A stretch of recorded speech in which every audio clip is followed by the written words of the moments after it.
Bonjour à toutes et à tous, je suis Marie Di Franco, directrice générale de MES Technopole, fondatrice de la communauté MyRéseau qui vous propose tout cet agenda de rencontres professionnelles en webinaire depuis plusieurs mois maintenant, en espérant dans les mois à venir pouvoir se retrouver en présentiel parce que le présentiel, c'est d'abord notre ADN, c'est de rencontrer les autres et de favoriser les courants d'affaires et de créer des synergies entre les participants. Donc, cette matinale entrepreneuriale qui a pour thème ce matin, donc comment concevoir un business model convaincant. Et on laissera Dorian Stark, qui est donc directrice du pôle entrepreneurial à la direction de l'appui aux entreprises de la CCI Moselle Métropole Metz. Voilà, nous dévoiler tous les contours de cette thématique. Et avant de lui céder la parole, je voulais vous partager avec vous le lancement de la nouvelle version de l'application MyRéseau qui est affichée sur votre écran. Et vous avez en bas de l'écran un QR code qui vous permet de télécharger donc l'application MyRéseau qui vous donne toute l'actualité des réseaux en temps réel, à la fois l'agenda, l'actualité, le zoom sur, les partenaires, le changement dans les réseaux. Donc, je vous invite vraiment à tout de suite flasher ce QR code pour installer l'application MyRéseau sur vos smartphones.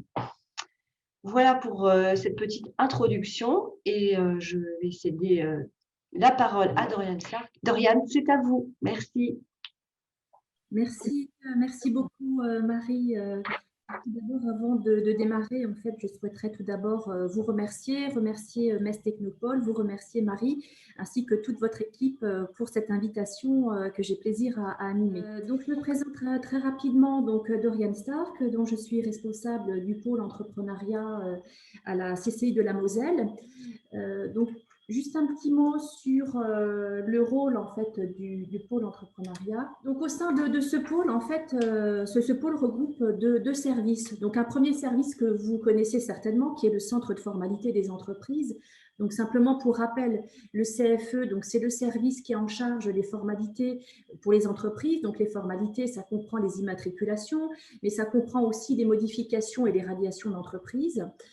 Le centre de formalité, c'est également l'autorité compétente qui délivre les cartes de commerçants ambulants. Ça, c'est un sujet qui vous concerne peut-être un petit peu moins, mais qui délivre également, qui est également autorité compétente pour délivrer les cartes professionnelles d'agents immobiliers, ainsi que toutes les formalités immobilières connexes du type attestation de collaborateurs, ce genre de formalités.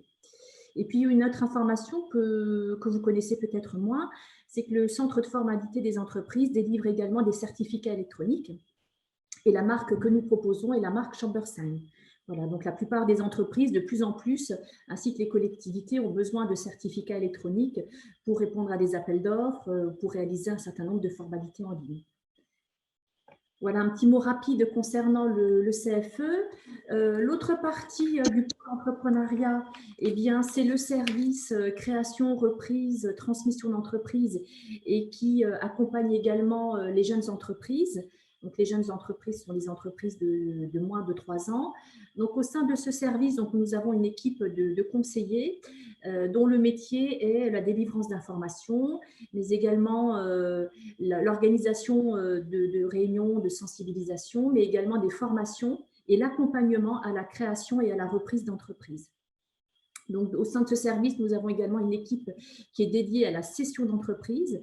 Donc, cette équipe, en fait, est spécialisée dans l'accompagnement des chefs d'entreprise qui envisagent de céder leur activité. Et puis également, nous assurons le suivi des entreprises de moins de 3 ans, puisqu'une fois que nous les avons aidés à reprendre une entreprise ou à créer leur activité, eh bien, nous les suivons pendant 3 ans. Alors, un point important, c'est lorsqu'une entreprise est accompagnée par nos services, en tout cas les porteurs de projets, les créateurs, les repreneurs d'entreprise, eh bien, nous leur proposons également une certification de compétences entrepreneuriales. Donc ça, c'est vraiment un point très important qui est très apprécié des porteurs de projets. Donc, les personnes accompagnées peuvent passer une certification de compétences. Donc, c'est une certification qui est parfaitement officielle, qui est nationale et qui permet effectivement d'avoir, alors ce n'est pas un diplôme, mais ça se présente un peu sous la même manière et ça permet de valider des compétences qui ont été acquises pendant ce parcours de créateur ou de repreneur d'entreprise. Donc, je précise également que nous sommes membres du réseau Biest Entreprendre, donc qui est piloté par la région Grand Est. La CCI est également animateur du réseau Transmettre et Reprendre, réseau dans lequel nous retrouvons les experts comptables, les avocats, les notaires, BPI, la Chambre des métiers, de manière à mener des opérations relatives à la cession d'entreprise. Et depuis le 1er janvier, donc la CCI est également habilitée Chèque Créa. Donc, c'est le dispositif régional qui a été mis en place afin d'accompagner les créateurs et les repreneurs d'entreprises. Voilà, donc un petit mot rapide sur l'activité du pôle entrepreneuriat. Alors, venons-en maintenant au sujet qui nous occupe ce matin, le business model. Alors, le business model, de quoi s'agit-il? Alors, vous avez certainement entendu parler, enfin voilà, vous connaissez certainement le business plan. Ça, généralement, en fait, les personnes le connaissent bien. Et bien souvent, en fait, on se rend compte que les personnes, voire les entrepreneurs, connaissent un petit peu moins le business model. Alors, de quoi il s'agit? Donc, si on essaye de définir le business model, donc le business model, en fait, c'est tout simplement le modèle économique que l'entreprise met en place pour gagner de l'argent. Alors, ce qui est surtout important ici, c'est de bien comprendre que le modèle économique, en fait, il permet de définir la stratégie de l'entreprise, ainsi que le concept qui permet de créer de la valeur. Donc, le terme ici, le plus important, c'est vraiment le terme stratégie, donc celui que vous voyez en gras, c'est vraiment la partie la plus importante. On verra après, j'y reviendrai en fin de présentation, que le business model est une étape qui est tout à fait indispensable et surtout, c'est une étape qui est préalable au business plan. On verra après comment les deux outils s'articulent, business model, business plan. Donc, le business model, en fait, a 4 objectifs. Le premier objectif est de cartographier et organiser les éléments clés d'un projet. Donc ça, on y reviendra également un petit peu plus en détail. Il permet également de formaliser par écrit les éléments clés du projet. On y reviendra aussi. Il permet également de verbaliser facilement le projet. Ça, j'y reviendrai un petit peu plus longuement en fin de présentation parce que c'est un point qui est extrêmement important, être capable de verbaliser, de présenter facilement son projet. Et puis, le business model a également pour objectif de vérifier la cohérence et la pertinence d'un projet. Donc, pour faire tout ça, eh bien, il y a un outil qui existe, que vous connaissez peut-être, qui s'appelle le Business Model Canvas. Donc, c'est le document que vous voyez à l'écrit. Donc, c'est un outil, en fait, qui est très, très simple à utiliser. Donc, il existe différents outils pour faire des business models. Donc là, l'outil que je vous présente aujourd'hui, c'est l'outil peut-être certainement le plus utilisé, donc le Business Model Canvas, donc qui se présente sous la forme d'un tableau. Donc, ce tableau, en fait, il comprend un certain nombre d'items. On va les décortiquer ensemble, on va les passer en revue. Et donc, l'objectif étant d'apporter des éléments de contenu sur chacun de ces items. Alors, ce qui est important pour remplir ce business model, c'est on n'est pas sur du rédactionnel. L'objectif ici, contrairement à ce qu'on va retrouver par exemple dans un business plan, ici en fait, on ne rédige pas de phrases, ce sont uniquement des mots, des items que l'on positionne dans chacune de ces cases. Donc, je vous propose qu'on les reprenne les unes après les autres. Le premier élément à prendre en compte dans votre business model, c'est évidemment les segments de clients. Alors évidemment, ne jamais oublier que les clients sont au cœur de votre projet. C'est véritablement le point le plus important. Donc dans cette partie-là, en fait, il s'agit d'indiquer votre cible ou les segments de clients cibles, si vous en avez plusieurs, que vous pouvez servir via le même canal de distribution. Donc, je rappelle qu'un segment de client ou un segment de clientèle, c'est un groupe homogène de clients qui a des attributs communs. Des attributs communs, donc on peut considérer également des besoins communs. Donc là, il s'agit en fait de créer des sous-ensembles, des catégories de clientèle, sachant que chaque catégorie de clientèle va avoir ensuite, on le verra, peut-être une offre différenciée et peut-être également des canaux de distribution et des canaux de communication différents. Donc ça, c'est la première chose dans votre business model, c'est vraiment définir vos segments de clientèle. Le deuxième point également dans votre business model, c'est définir la proposition de valeur, quoi et pourquoi. Donc la proposition de valeur, c'est votre offre, très clairement. Donc là, c'est vraiment votre offre, l'offre de service que vous proposez, ainsi que ce qui fait que vos clients vont acheter votre produit. Donc l'offre, la prestation de service, les produits proposés, et également la valeur ajoutée que vous allez proposer par rapport aux autres acteurs, et ce qui permettra, ce qui conduira les clients à venir chez vous plutôt que chez un autre prestataire. On pourra revenir sur tous ces points en fait, lors de la séance de questions et d'échanges qu'on aura en fin d'intervention. Ensuite, autre point, les canaux de distribution. Par quel canal allez-vous faire connaître votre proposition de valeur? Donc, il y a différentes possibilités. Comment allez-vous aider vos clients à choisir votre proposition de valeur plutôt que celle d'un concurrent? Comment allez-vous vendre vos produits?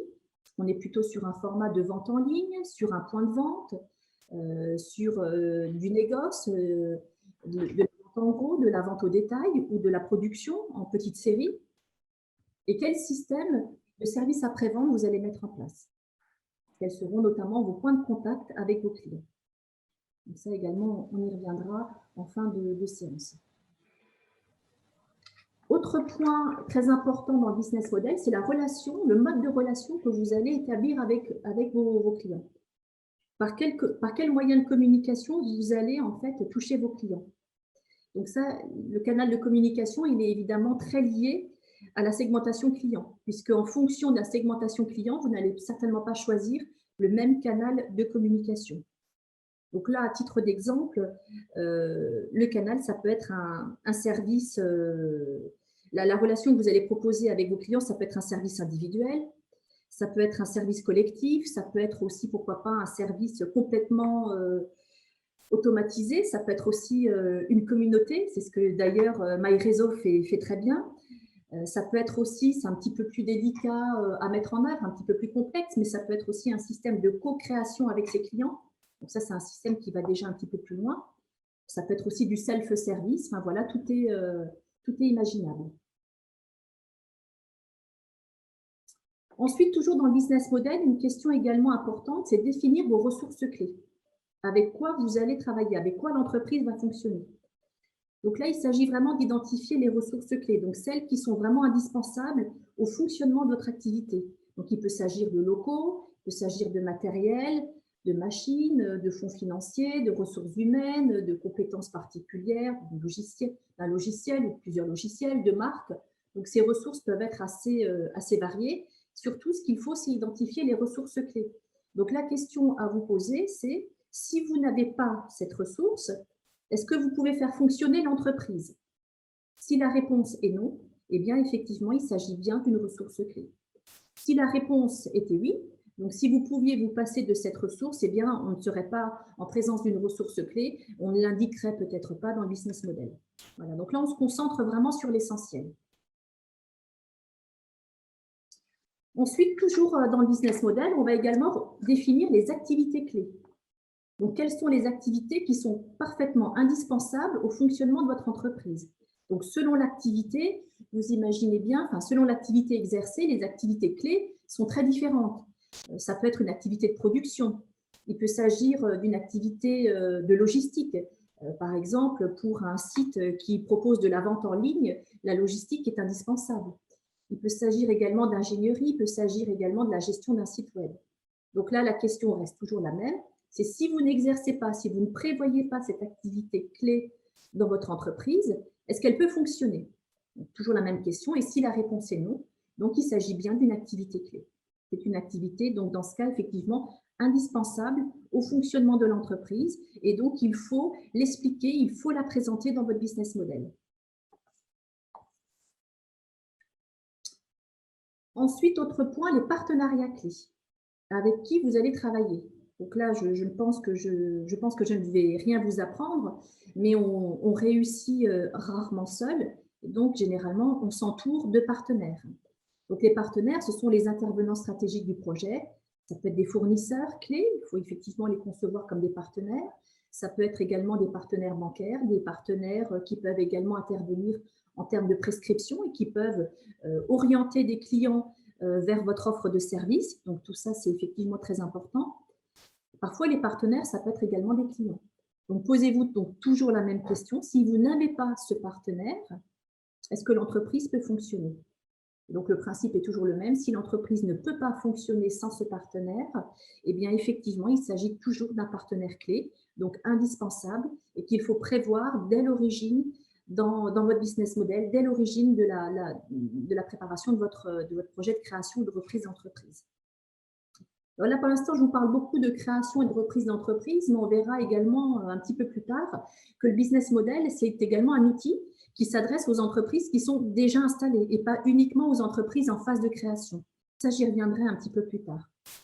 Ça concerne toutes les entreprises, quel que soit l'avancement dans le cycle de vie de l'entreprise. Ça concerne évidemment toutes les entreprises. Dans le business model, on va également parler des flux de revenus. Donc, les flux de revenus, c'est également quelque chose de très important puisque l'entreprise, eh bien, elle doit dégager des revenus, elle doit pouvoir vivre et donc dégager du chiffre d'affaires. Donc, la question ici, c'est quels sont les différents modes de flux de revenus? Comment vous allez gagner de l'argent? Votre proposition, elle va être basée sur un abonnement, sur un forfait annuel, sur des prix fixes.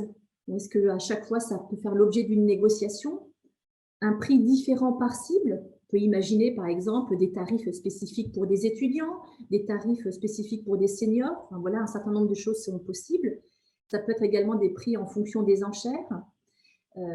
Et puis, ça peut être également des prix en fonction des volumes vendus. Donc, tout cela est à définir dans le cadre du business model.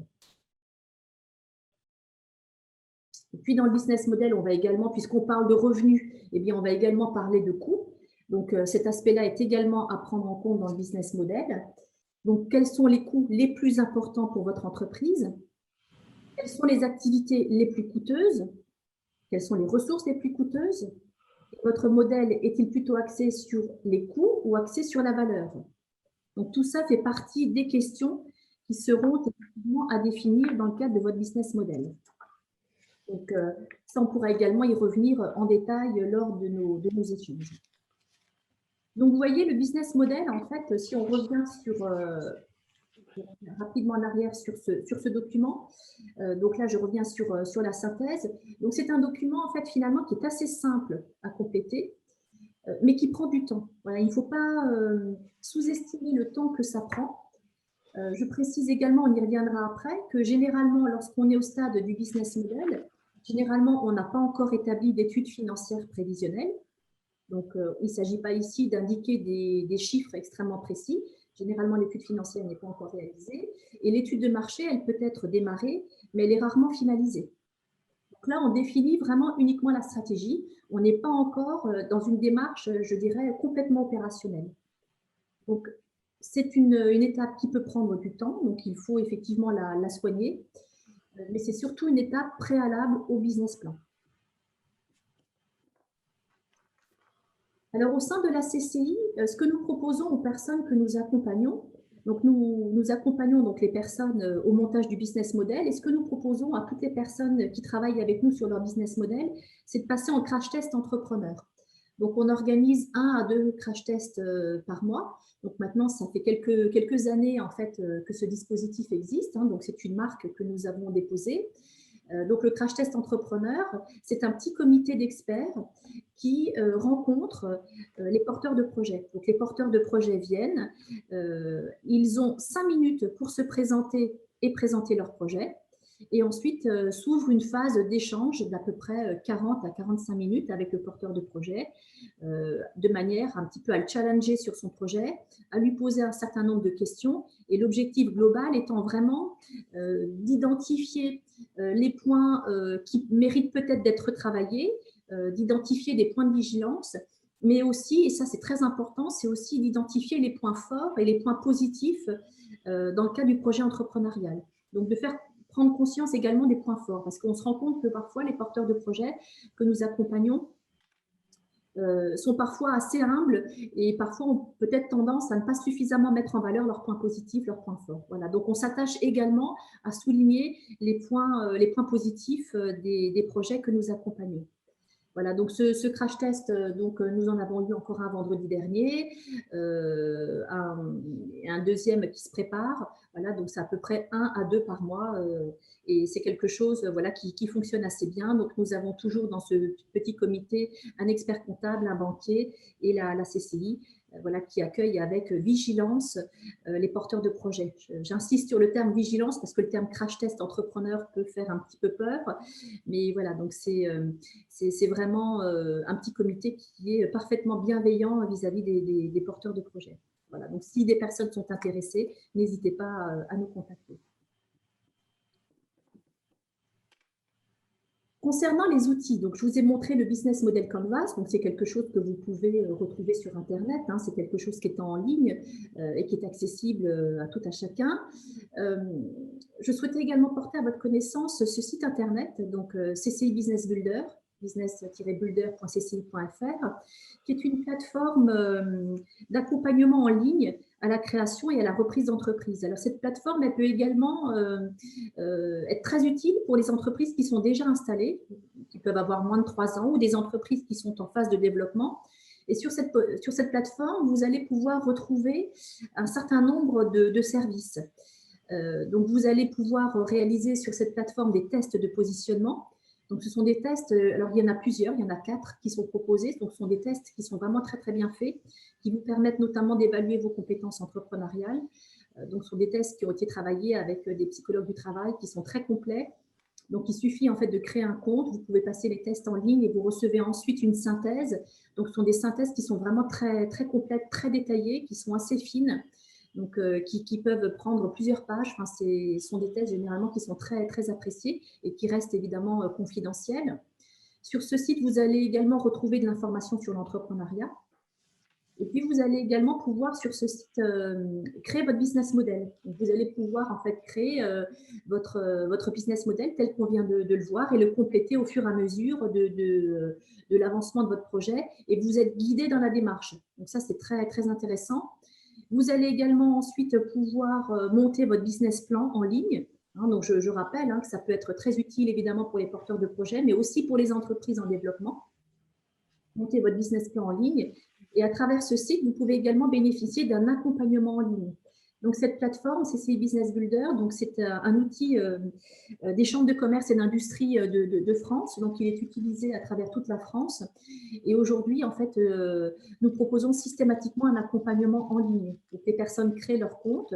C'est évidemment complètement gratuit. Je réfléchis. Attends 2 secondes, je coupe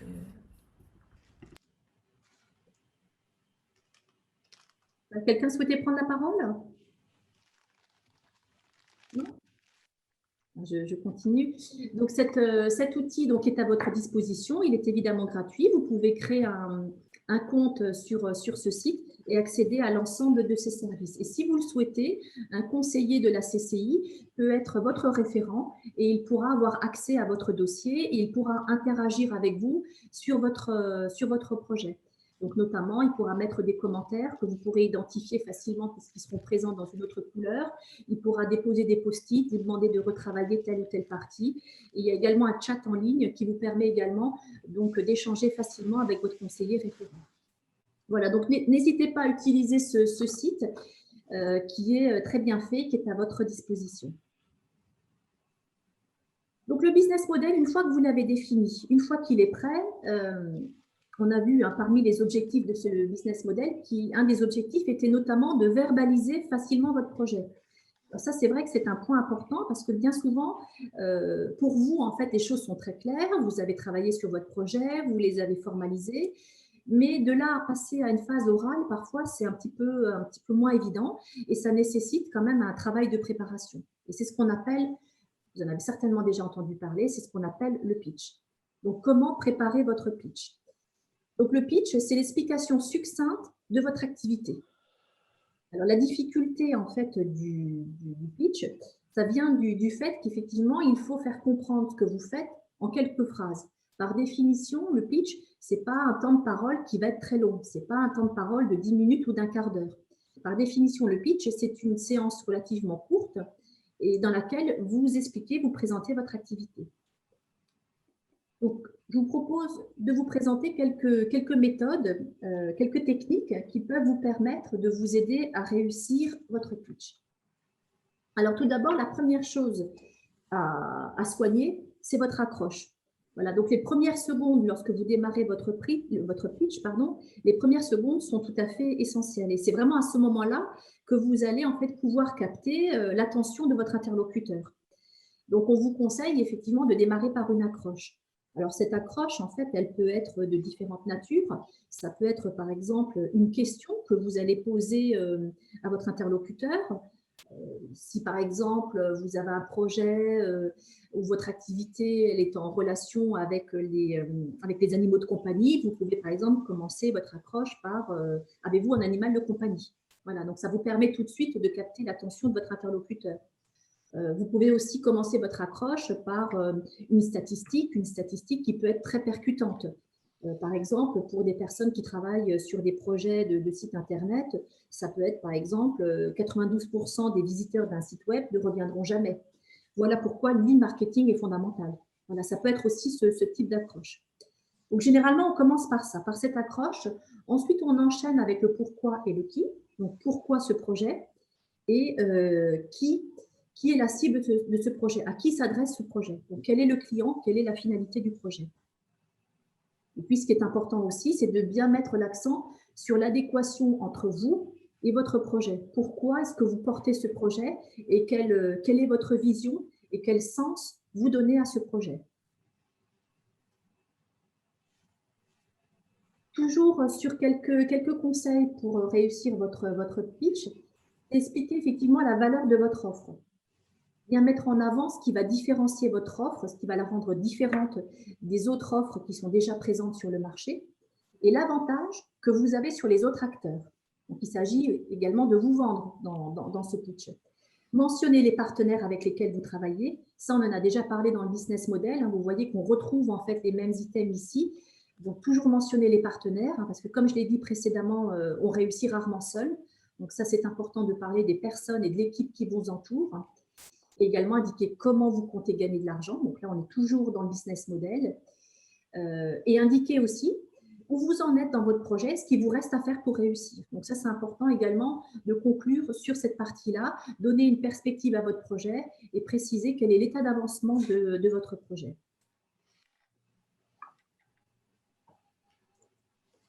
Donc, toujours quelques conseils pour réussir votre pitch. À vous de prévoir un format. Donc, comme je vous le disais tout à l'heure, le format du pitch doit être relativement court.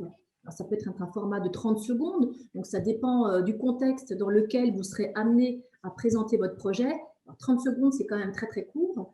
Mais c'est à vous de définir le format. Mais on n'est pas sur un format de 10 minutes, un quart d'heure. Un pitch, c'est quelque chose de relativement court. L'objectif, c'est vraiment d'accrocher et de capter l'attention de votre interlocuteur. On vous conseille également d'apprendre par cœur la phrase introductive, celle qui accroche l'auditeur, pour pouvoir tout de suite démarrer dans de bonnes conditions et de ne pas faire preuve, je dirais, d'hésitation au moment où vous démarrez. Et si vous avez la possibilité d'avoir un support, tout dépend toujours du contexte dans lequel vous faites votre présentation, si vous pouvez avoir un support de type PowerPoint, eh bien n'oubliez pas que les slides doivent être relativement allégés et que sur une slide, vous pouvez présenter on considère généralement qu'on peut difficilement aller au-delà de 3 idées par slide. Donc, essayez toujours d'être synthétique et d'aller à l'essentiel. Ce qui est important aussi dans votre pitch, si on vous conseille également d'éviter l'optimisme exagéré, restez vendeur, mais relativement humble tout de même. Soyez précis et donnez des informations quantitatives. Éviter d'être trop général, de donner en fait des grandes généralités. C'est pas toujours très convaincant. De temps en temps, de pouvoir placer, de citer en fait des données précises, ça apporte une certaine crédibilité à votre projet. Donc ça, c'est important. Supprimez également les jargons, les abréviations qui peuvent être parfois très techniques et que tout le monde ne comprend pas forcément. Mettez-vous toujours à la place de votre interlocuteur qui découvre peut-être votre activité et des abréviations techniques ne sont pas forcément connues et maîtrisées par votre interlocuteur. Voilà. Et puis, si votre produit est effectivement très technique, évitez de passer trop de temps sur les explications techniques. Ce n'est pas l'objectif du pitch. C'est effectivement des choses importantes, mais pas dans ce cadre-là. C'est à voir après, lorsque vous rentrez dans une phase d'échange, de présentation beaucoup plus détaillée. À ce moment-là, vous pouvez rentrer dans ce type de détails. Lorsqu'on est au niveau du pitch, l'objectif, c'est vraiment de capter l'attention et de ne pas tout dire et de ne pas tout expliquer sur le projet. Parce que là, effectivement, on pourrait en avoir pour un certain temps, voire parfois des heures en fonction des projets. Alors, donc là, en fait, on s'est mis dans la peau, je dirais, d'un entrepreneur, essentiellement dans la peau de quelqu'un qui démarre un projet entrepreneurial. Mais je voudrais insister sur un point. C'est que le business model, ça concerne toutes les entreprises et pas uniquement les entrepreneurs au moment de la création ou au moment de la reprise d'entreprise. Ça concerne vraiment tous les entrepreneurs. Quand on est dirigeant, la question du business model, elle se pose tout le temps. Elle se pose tout le temps parce que vous pouvez être, dans certains cas, amené à changer de business model et c'est quelque chose qui est complètement naturel et qui arrive évidemment régulièrement dans la vie d'une entreprise. Donc, les questions que vous pouvez vous poser, c'est pourquoi faut-il changer de business model? Quand est-ce qu'il faut le faire? Quand est-ce que ça devient important de changer de business model? Et concrètement, comment on fait pour changer de business model, pour rebondir, pour pivoter, comme on dit habituellement? Alors, peut-être déjà un premier point, pourquoi changer de business model? Alors, changer de business model, surtout dans cette période que nous connaissons depuis une année, de nombreuses entreprises ont été confrontées à cette problématique du changement de business model. Les circonstances ont changé, notre contexte économique a considérablement évolué. Et dans cette période très trouble que nous connaissons, eh bien, les besoins, les attentes des clients ont forcément évolué. Et il faut, dans la mesure du possible, tenter de devancer les nouveaux besoins de la clientèle. Donc, pour anticiper et faire face aux nouvelles attentes des clients, ça implique parfois effectivement de changer de modèle économique. On peut être aussi amené à changer de modèle économique lorsque l'on pressent des difficultés. Une entreprise qui commence à être à l'étroit sur son marché, qui n'arrive plus à se développer, qui doit faire face à un certain nombre de difficultés, il faut qu'elle se pose la question, est-ce qu'il faut qu'elle change de modèle économique? Donc, c'est une question à se poser. Et puis, ça peut être aussi des entreprises qui se développent. Aujourd'hui, malgré le contexte économique que nous connaissons, on connaît tous des entreprises qui se développent de manière très importante. Et là aussi, quand on se développe, ça revient aussi à changer de modèle économique. Donc, ces moments-là, dans la vie d'une entreprise, doivent à un moment vous alerter et doivent susciter une réflexion. Est-ce que le modèle économique que vous connaissez, qui fonctionne actuellement dans l'entreprise, est-ce qu'il est encore viable ou est-ce qu'il faut le revoir? Alors après, la question du quand, elle est importante aussi, puisque ce n'est pas toujours évident d'identifier vraiment le moment précis auquel il faut se poser ce genre de questions. Et là, on peut identifier, pour vous aider, des facteurs. Il y a peut-être des repères que vous pouvez surveiller, identifier au sein de l'entreprise. Donc, il peut y avoir en fait des signaux à essayer de repérer. Donc, il peut y avoir des signaux qui peuvent être complètement internes à l'entreprise. Vous constatez que votre chiffre d'affaires baisse. Donc voilà, ça c'est un signal, évidemment, un signal très fort. Mais il peut y avoir d'autres signaux importants aussi. C'est si vous avez le sentiment que votre équipe, que votre personnel est démotivé, c'est un signal aussi. Si vous constatez des démissions régulières dans votre entreprise, un turnover important au niveau du personnel, donc ça c'est aussi des points de vigilance à repérer. Après, on peut également être attentif et repérer des signaux qui peuvent être plus externes à l'entreprise. Si vous constatez que votre offre ne répond plus vraiment à la demande, alors ça, concrètement, ça peut se matérialiser sous différentes formes. Ça peut être un nombre de clients qui stagne. Vous avez un portefeuille client, il n'évolue plus, le nombre de clients stagne, vous ne gagnez plus de nouveaux clients. Pour une entreprise, je dirais dans le commerce, il y a des éléments très matériels aussi qu'on peut repérer. C'est par exemple, vous avez un commerce, vous avez un point de vente, quelle que soit la taille du point de vente, vous constatez que dans le point de vente, vous avez un nombre d'entrées important, vous avez les clients arrivent, mais très peu de passages en caisse. donc un taux de transformation qui est faible ou en tout cas qui n'est plus suffisant. Donc ça aussi, ça doit vous interpeller. Les signaux externes, ça peut être aussi, vous êtes dans un marché qui est en évolution. Aujourd'hui, en fait, on sait qu'on vit dans un monde où tout va très très vite, tout évolue très très vite, et vous avez les nouvelles technologies qui arrivent sur le marché, elles peuvent arriver très rapidement, et donc effectivement, il faut intégrer toute cette nouvelle technologie qui arrive sur le marché et donc vous adapter. Donc ça aussi, c'est un signal qui doit vous interpeller parce qu'il faut effectivement rester toujours à la pointe de votre activité.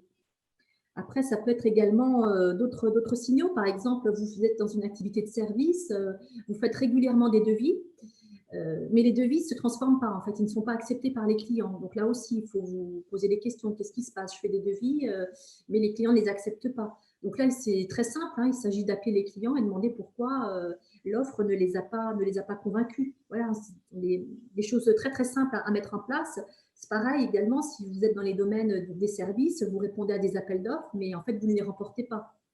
Donc ça aussi, lorsque vous recevez le résultat, vous avez une note, vous avez des explications, il faut en prendre connaissance et il faut s'y attarder, il faut s'y pencher, essayer de comprendre ce qui ne va pas et ce que vous pouvez améliorer. Puis d'une manière générale, je dirais qu'une entreprise qui a un business model qui fonctionne depuis 5 ans, 10 ans, elle doit se poser des questions. Est-ce que le business model est toujours d'actualité? Est-ce qu'il est toujours viable? Est-ce qu'il est toujours pertinent? Voilà, d'une manière générale, je pense que c'est des questions à se poser régulièrement. Alors, on ne va pas changer de business model tous les 6 mois ou tous les ans, parce que derrière, il y a un travail de mise en place et de communication également sur le business model. Il ne s'agit pas non plus de dérouter ses clients, mais je pense que d'une manière générale, voilà, ce sont des questions qu'il faut se poser régulièrement. Et puis, comment rebondir? Comment organiser ce changement de business model? Je pense que la première chose à bien comprendre, c'est qu'il ne faut surtout pas dramatiser. Voilà, c'est quelque chose qui est complètement normal dans la vie d'une entreprise et je pense qu'il faut vraiment l'intégrer en tant que tel. Évoluer, changer de stratégie, c'est quelque chose c'est un acte normal dans la vie d'une entreprise et il faut vraiment le concevoir en tant que tel. Et il faut également, je pense, vraiment adopter une méthode très agile en fait. Et moi, ce que je peux vous conseiller, c'est lorsque vous êtes amené à changer de business model, c'est de travailler en équipe, de ne pas travailler seul. Donc, il faut en parler à votre entourage, à votre écosystème. Donc, l'entourage, ce sont évidemment vos clients, ça peut être également vos fournisseurs, mais ça peut être aussi, et j'insiste sur ce point-là, c'est votre équipe, vos salariés qui vont vous aider, qui sont aussi en contact avec les clients et qui vont également pouvoir participer et apporter leur contribution à ce changement. C'est un changement effectivement et qu'il faut évidemment accepter, mais qu'il ne faut pas oublier non plus de tester. Donc tester son nouveau business model, c'est important aussi. Et c'est là qu'entre en ligne également l'étude de marché. Si vous définissez un nouveau modèle économique, il faut le tester et pour le tester, eh bien, rien de tel que de réaliser une étude de marché. Voilà, donc je voulais vraiment insister sur ce point-là parce que le business model, ça ne concerne pas que les créateurs, les porteurs de projets, ça concerne tout le monde, ça concerne toutes les entreprises. On pourra y revenir sur tout ça lors de nos échanges. Et puis, un petit mot également pour resituer le business model par rapport au business plan. Donc, le business plan, en fait, c'est l'étape, je dirais, qui suit le business model. Et le business plan, en fait, il va bien au-delà du modèle économique. On a vu que lorsqu'on parlait de business model, on était vraiment en fait sur la stratégie de l'entreprise. On définissait un modèle économique, une stratégie. Là, le business plan, on est dans une phase qui est opérationnelle. Donc, c'est très complémentaire par rapport au business model. Et donc, dans le business plan, en fait, on doit retrouver des éléments très concrets, très opérationnels, avec par exemple une présentation détaillée des porteurs de projets, de l'entrepreneur et de ses associés. On doit retrouver évidemment le modèle économique. On doit retrouver l'étude de marché détaillée, la stratégie de l'entreprise, la stratégie de communication. On doit retrouver dans le business plan les études financières prévisionnelles, l'état d'avancement du projet, plus également des annexes, différents documents que vous souhaiteriez joindre à ce business plan, tels que les moyens d'exploitation, si vous pouvez joindre par exemple votre bail. Donc là, la liste n'est pas exhaustive. Voilà, donc le business plan, donc à ne pas confondre avec le business model, c'est une étape complémentaire et qui, en principe, se positionne après le business model. Voilà, en quelques mots, ce que je souhaitais vous dire ce matin sur le business model. Voilà, donc là, me concernant, donc, j'ai fini cette petite présentation qui était assez succincte et assez rapide. Merci beaucoup, Doriane. Merci beaucoup, Marie. Écoutez, je vous souhaite à tous une excellente journée. À très bientôt.